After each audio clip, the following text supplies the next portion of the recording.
पिछले बार जब प्रदर्शन हुआ था किसानों को, पांचों बॉर्डर भारत देश के जो हैं, दिल्ली के एनसीआर के हैं, पांचों जाम थे। कोई भी भारत देश कोई भी ऐसी घटना बताइए कि एम्बुलेंस कहीं फंसी हो। शायद मुझे लग रहा है कोई एम्बुलेंस के नाम पर ही उन्होंने इन सारी चीज़ों के बारे में बोला है। तो वो तो इतने कोऑपरेटिव लोग हैं, इतनी सारी एम्बुलेंस, वो तो फ्री में सारी चीज़ें अपने तरीके से कोऑपरेट करते हैं, अपने तरीके से वो खाना बनाते हैं, एक दूसरे के लिए मेडिकल, एक दूसरे के लिए फैसिलिटीज़, हॉस्पिटल, जितनी भी चीज़ें हैं सारी चीज़ों को अवेलेबिलिटीज़ कराते हैं। तो वो तो बड़े अच्छे लोग हैं, ऐसा नहीं है। पर उनकी ये आवश्यकता देखने की ज़रूरत है किन चीज़ों को लेकर के वो यहाँ भारत देश की सीमा रेखा तक, दिल्ली की सीमा रेखा तक आ रहे हैं। किसान देखिए, आप पंजाब से आ रहे हैं, 600 500 किलोमीटर ट्रैक्टरों में अपना डीजल डाला के आ रहे हैं, इतने महंगे डीजल हैं। उनके बारे में आप नहीं सोचते हो?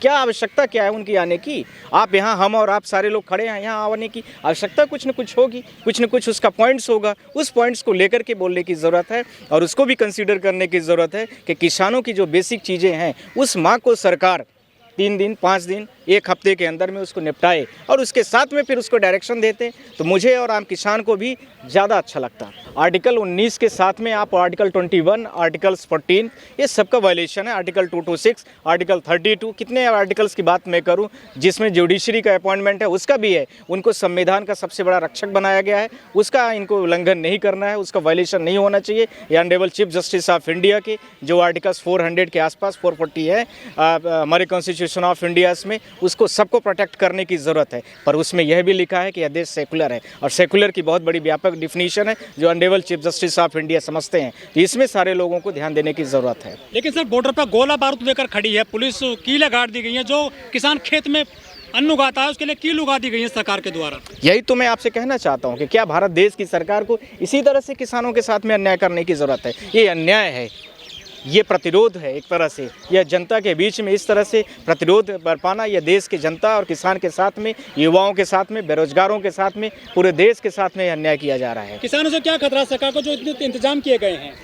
सरकार को यही खतरा है कि जो 2019 से लेकर के अभी तक किसानों को लेकर के और 2014 से लेकर के अभी तक किसानों को डबल दुगनी आय करने वाला जो मुद्दा था वो आज तक नहीं पूरा हुआ, जिसको लेकर के किसानों को आज आंदोलन में आना पड़ा है। मुझे लगता है कि honourable chief justice of India को भी इस चीज़ पर फोकस करने की ज़रूरत है कि जो उन्होंने सुमोटो लिया हुआ है, ठीक है, लेना चाहिए, पर इसके साथ में जो हमारी रूलिंग गवर्नमेंट है, स्पेसिफिक गवर्नमेंट है, उससे इस चीज़ के बारे में पूछ लेना चाहिए कि सारे किसान क्यों आए हैं, क्यों बैठे हैं। इनके मुद्दे को 2 से 3 दिन में शॉर्ट आउट करिए। आप क्या ज़रूरत है कि इतने बड़े ठंडी में, इतने बड़े ख़राब मौसम में, इतनी ख़राब वेदर कंडीशन में किसानों के, अभी आप देखिए कि गेहूं की कटाई होने वाली है, वो सारे किसान बेचारे यहाँ पर लग रहे हैं। आप देखिए आंसू के गोले उन्हीं जवान बच्चों के माध्यम से कराया जा रहा है। उन्हीं के साथ में आप देखिए उन किसानों के साथ में कितनी बर्बरतापूर्वक उनके साथ में लाठीचार्ज किया जा रहा है। तीनों बॉर्डर को इन्होंने सीज किया है। सीज करने का माध्यम बहुत आसान नहीं रहा। सीज करने का माध्यम इतने बड़े व्यापक लेवल पर किया कि यदि सरकार का बस चलता तो चाइना की दूसरी दीवार खड़ी कर देता।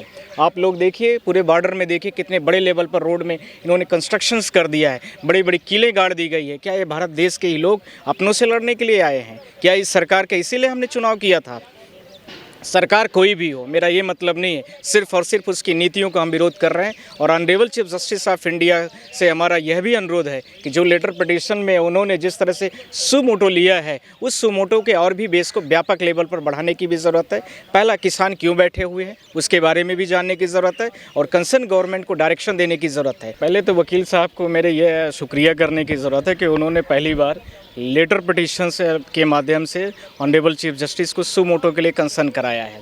उनको इसके पहले देश के जो बड़े बड़े मुद्दे थे उस पर वो कहीं दूर भाग जाते हैं। उनको यह देखने की ज़्यादा ज़रूरत थी कि देश में कितने बड़े लेवल पर ये जो आंदोलन हो रहा है उन किसानों का मुद्दा क्या है। उन किसानों को मुद्दा है कि डीएपी कितने हायर लेवल पर हाई प्राइस है, डीजल कितने बड़े लेवल पर प्राइस है, उसके साथ में और देश में जो विभिन्न चीज़ें हैं किसानों से संबंधित, जो भी पेस्टिसाइड है, केमिकल्स हैं, जितनी भी चीज़ें आ रही हैं, कितने हाई प्राइस पर हो रहा है। तीसरी, इसी के साथ में जो सबसे बड़ा मुद्दा है, आप देखिए पूरे पंजाब में बड़े बड़े वेयर हाउसेस खोल दिए गए हैं अडानी के नाम पर। किसानों के जो फार्मिंग थी पूरी तरीके से वो कहीं ना कहीं रिग्रेट होती जा रही है। इसके साथ में चौथा और बहुत महत्वपूर्ण मुद्दा है, अभी दिल्ली हमारे सुप्रीम कोर्ट बार एसोसिएशन का जल्दी ही चुनाव होने वाला है। तो आदिश अग्रवाल साहब से मेरा अनुरोध है कि चुनाव का परिणाम जो है उसको किसानों के साथ राजनीति में वो न करें और किसी स्पेसिफिक पार्टी को लेकर के इस तरह से उनको बोलने की ज़रूरत नहीं है। पॉइंट नंबर 2, ईवीएम को लेकर के जब हम आप लोगों के माध्यम से पूरे देश में हंगामा था, पूरे देश के लोकतंत्र में हंगामा है कि ईवीएम को लेकर के वोटिंग इतने खराब तरीके से हो रही है, वोट कास्टिंग इतने बड़े व्यापक के लेवल पर है। आप देखिए पूरे लोकसभा के चुनाव की गड़बड़ियाँ हैं, मध्य प्रदेश, छत्तीसगढ़, राजस्थान जैसे 5 राज्यों के चुनाव की गड़बड़ियाँ, वो सारे चीज़ों को लेकर के आप सुमोटो पर नहीं आते हैं, आप सुमोटो आते हैं स्पेसिफिक पॉइंट को लेकर के। हम आपसे honourable chief justice of India के घर जाके मिले, उसके साथ में हमने कंसर्न तरीके से 5 दिन तक पूरा कोर्ट में आप मतलब सारी चीज़ें होती रही कि हम सुमोटो हो रहा है इस पर। इसके बाद आप हमें रिट पिटीशन फाइल करने के लिए आप डायरेक्शन दे रहे हैं। तो इन सारी चीज़ों को भी ध्यान देने की ज़रूरत है। Honourable chief justice of India को इस चीज़ के साथ में और भी बहुत सारे जो वकीलों को लेकर के मुद्दे हैं उसको भी कंसर्न करने की ज़रूरत है। जैसे वकीलों को इसके साथ में कुछ प्रोटेक्शंस की ज़रूरत पड़ रही है। जैसे आज वकील किसी भी क्रिमिनल केसेस को लड़ता है, उसके साथ उसका मर्डर हो रहा है, कोई भी केस बड़ी फाइल कर रहा है, उसके साथ में उसका एनकाउंटर कर दिया जाता है, कहीं पर एक्सीडेंट के नाम पर मर्डर हो रहा है,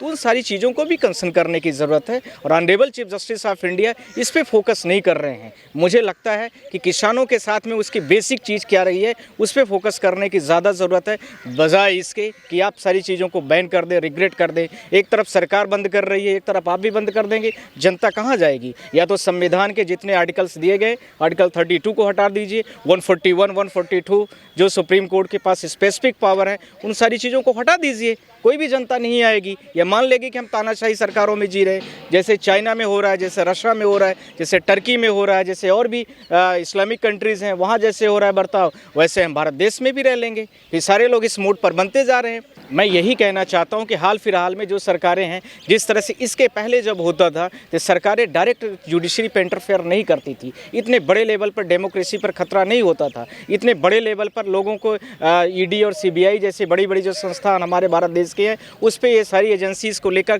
दुरुपयोग का कोई भी मामला आप नहीं देखेंगे। पर आप देखिए कि इस समय पर करंट में ईडी के पास 59,000 केसेस या 5900 बाई मिस्टेकली ध्यान रखना है, 59,500 या 59,000 है, इतनी ईडीज़ के पास केसेस अभी पेंडिंग पड़ी हैं, और उसमें जिसमें 25 में अभी तक ही डिसाइड हो पाई हैं। आप सारे लोग बताइए क्या ज़रूरत है ईडी की? फिर कितनी केसेस पेंडिंग है, कितनी चार्जशीट पेंडिंग है? आप सिर्फ और ईडी और सीबीआई का दुरुपयोग, इसके पहले की गवर्नमेंट मैकेनिज्म सिस्टम को इतने हायर लेवल पर नहीं प्रॉब्लम करती थी, नहीं इशू को उतने मिसयूज करती थी। ये सारे भारत देश के लोगों को लिए करके है कि ईडी और सीबीआई का जो मामला है, हम ऑनरेबल चीफ जस्टिस को आपके माध्यम से बोलना चाहते हैं कि जो इतने इलीगल डिटेंशन हो रही है, जो भी ट्रायल्स केसेस में इतनी पेंडेंसी है, आप जुडिशरी कमेटी गठित करके एक सीधा पूरा सेटअप बना दीजिए कि क्या क्या ज़रूरत है ईडी को लेकर, क्या इनकी गाइडलाइन होनी चाहिए किसी को पकड़ने अरेस्ट करने की, क्या इसके साथ में ईडी का कैसे उपयोग करने की ज़रूरत है। आप उसमें जुडिशरी के साथ में एक डायरेक्शन के साथ में अपनी सुपरवाइजरी कमेटी गठित कर दीजिए।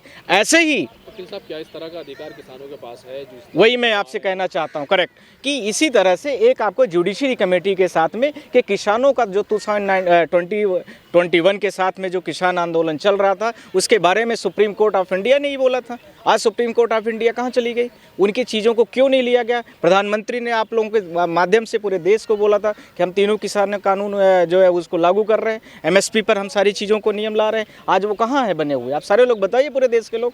तो आप बताइए कि 2019 से लेकर के 2024 का चुनाव आने वाला है, लगभग 16 अप्रैल की मतलब जो आ रही है नोटिफिकेशन कि 16 तारीख के बाद से अप्रैल में चुनाव होने की आशंकाएं हैं। आप सारे लोग बताइए, ये सारा सरकार से प्रेरित है, उनको चुनाव लड़ना है, चुनाव जीतना है। वो राज्यसभा जाएंगे, वो राज्यसभा भी है, और दूसरा सुप्रीम कोर्ट में दोबारा अभी जो है तो चुनाव होना, उनको लड़ना है, जीतना है। इसके लिए वो एक तरह के एक पूरे भारत देश में अपना परसेप्शन तय कर रहे हैं। स्पेसिफिक पार्टी मेरे नज़र में supreme court honourable chief justice of India को हम लोग भी रिक्वेस्ट करेंगे अब आज वो, क्योंकि हमारे वो प्रेसिडेंट है, उनका मैं सम्मान करता हूं, पर इसके साथ में उनको इस लेटर में यह भी लिखने की ज़रूरत थी कि ये जितने किसान आए हैं उनकी प्रॉपर इन्वेस्टिगेशन, उनका प्रॉपर मीटिंग करा करके उनकी क्या प्रॉब्लम है उसको सॉर्ट आउट किया जाए। और उस सॉर्ट आउट करने के साथ में ही जो आर्टिकल्स में हमारे 32 में, इसके साथ में आर्टिकल 226 में स्टेट के पास में, इसके साथ में 141 आर्टिकल्स जो है, इसके साथ में जितने भी आर्टिकल्स दिए गए हैं हमारे कॉन्स्टिट्यूशन में लगभग 450, सबके साथ में हमारे लिए ही बनाए गए हैं।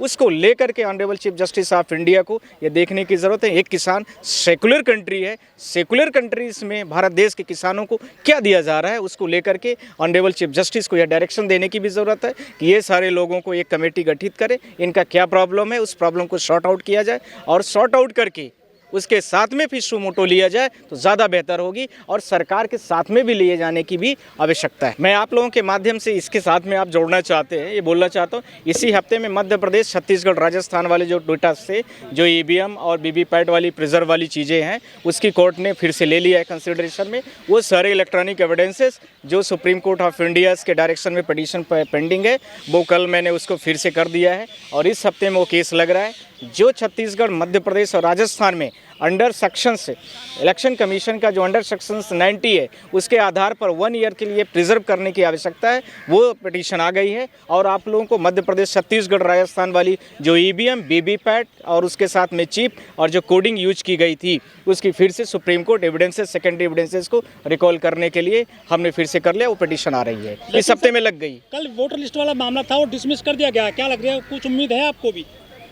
वोटर लिस्ट वाले मामले को लेकर के अभी मैंने प्रॉपर तरीके से उसको नहीं देखा है और जिन चीज़ों के बारे में मैंने अभी उसको वो सेकंड मेरे मुद्दे पर आ रहा है। पहले अभी ईवीएम को लेकर के है, जो ईवीएम की पर्ची को लेकर के है कि पर्ची से ही सारी चीज़ों का चुनाव हो और पर्ची से सारी चीज़ों को उसको वोट को काउंट कराया जाए। मैं आप लोगों के माध्यम से बोलना चाहता हूं, आप लोग अंतिम उम्मीद रखिए। 2024 का चुनाव मैं आप लोगों के माध्यम से हमेशा बोला हूं कि 2024 का चुनाव सिर्फ और सिर्फ जो ईवीएम से पर्ची निकलती है उस पर्ची की काउंटिंग से होगा, ये आप लोग फ्री रहिए। और वो पर्ची निकलेगी, ध्यान रखना, फिजिकल आपको मिलेगी, ये भी मैं आपके माध्यम से बोल रहा हूँ। दूसरा जो आपका पक्ष है किसानों को लेकर के, किसानों के जो एजेंडेज हैं उस एजेंडेज को लेकर के हम लोग खड़े हैं। इसीलिए जैसे suo motu honourable chief justice of India ने लिया है, सारे लोग हम आज से, बहुत सारे मीडिया वालों ने सुबह से हमसे बात किया है, हमने सबको बोला है कि इसमें दोनों चीज़ों को लेने की ज़रूरत है कि आप किसानों के किन मुद्दों को लेकर के यहाँ पर बैठे हैं उसको भी कंसीडर किया जाए और इसके साथ में इसको भी कंक्लूड किया जाए तो ज़्यादा बेहतर होगा और उनकी समस्या का भी निदान होगा और आम पब्लिक का भी निदान होगा।